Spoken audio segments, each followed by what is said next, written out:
ប្រទេសទាំង5នេះមានទ័ពដែនអាកាសធំជាងគេបំផុតនៅលើពិភពលោកក្នុងឆ្នាំ2025 លំដាប់ទី5ប្រទេសជប៉ុនបានកសាងទ័ពដែនអាកាសដ៏រឹងមាំនិងបំពាក់ដោយយន្តហោះចម្បាំងទំនើបនិងយន្តហោះស៊ើបការទំនើបផងដែរកងកម្លាំងស្វ័យយ័តការពារដែនអាកាសប្រទេសជប៉ុនប្រតិបត្តិការយន្តហោះទំនើបដូចជា F-35 រួមជាមួយយន្តហោះចម្បាំង F-15J ជប៉ុនមានយន្តហោះចំនួន1459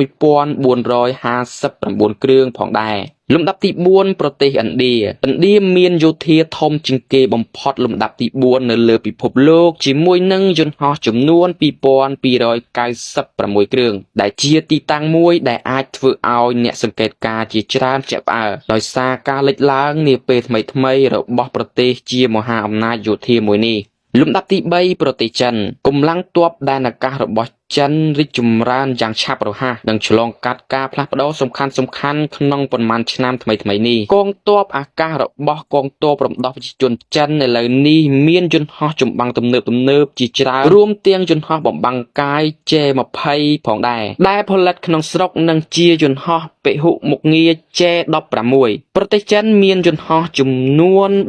3304គ្រឿងលំដាប់ទី2ប្រទេសរុស្ស៊ីនៅតែជាមហាអំណាចដែនអាកាសកម្ពុជាមួយនៅលើពិភពលោកដែលមានយន្តហោះយោធាជាង4000គ្រឿងនិងកងនាវារបស់ខ្លួនរួមមានការបញ្ចូលគ្នានៃយន្តហោះទម្លាក់គ្រាប់បែកដ៏មានឥទ្ធិពលដូចជា Tu-160 និងយន្តហោះចម្បាំងទំនើបដូចជា Su-35 និង Su-57 ជំនាន់ថ្មីផងដែរកងទ័ពដែនអាកាសរុស្ស៊ីមានប្រវត្តិយូរយារណាស់មកហើយក្នុងការផលិតយន្តហោះដ៏រឹងមាំគួរឲ្យទុកចិត្តដែលត្រូវបានរចនាឡើងដើម្បីប្រតិបត្តិការក្នុងស្ថានភាពលំបាកប្រទេសនេះបន្តធ្វើឲ្យប្រសើរឡើងវិញនិងរក្សាកម្លាំងយោធាដែនអាកាសរបស់ខ្លួនដើម្បីគាំទ្រដល់ប្រតិបត្តិការយោធារបស់ខ្លួនទាំងក្នុងព្រំដែននិងក្រៅប្រទេសសម្រាប់កងទ័ពដែនអាកាសដ៏ធំជាងគេបំផុតនៅលើពិភពលោកក្នុងឆ្នាំ